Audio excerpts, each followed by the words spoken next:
Nag-deliver ako kila Konsi Benjo kaninang hapon at shoutout dito sa mga bata na 'to, kabisado nga nila yung tagline ko. Hi guys, ako si Bok, lumaking mahirap pero mataas ang pangarap. Bali kaninang tanghali nang makaluto ako ng ulam namin ay binigyan ko na nga sila mama at yung tita ko.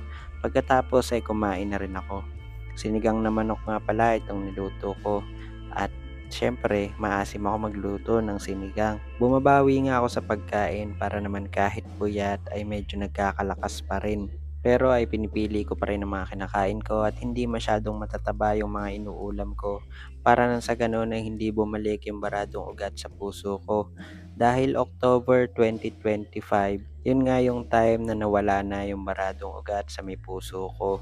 Dahil na rin yun sa tuloy-tuloy na paggagamot at sa mga tulong ng mga nakakapanood sa akin na nagsuporta din sa amin nung panahong walang-wala din talaga kami. Kaya naman maraming salamat Lord at sa lahat ng mga taong nakakaunawa at umiintindi sa sitwasyon namin, sa mga tumulong. So pagkatapos kumain, mabuti na lang at may tulo yung gripo namin.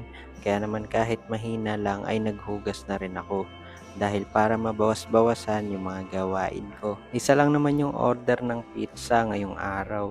Siguro nga kaya din matumal ay bukod sa nagtaas ako ng presyo ay sunod-sunod din yung mga okasyon na nangyari at nagdaan. Pero meron akong promo na sa halagang 399 pesos ay may dalawang pizza na ham and cheese at overload at free delivery pa. Pagkatapos ay dumagdag pa sa problema ko itong mga wiring ng kuryente dito sa amin. Sa sobrang ninipis kasi ng mga wiring ay hindi kinakaya yung voltage ng appliances kagaya ng oven na ginagamit ko sa pagluluto ng pizza.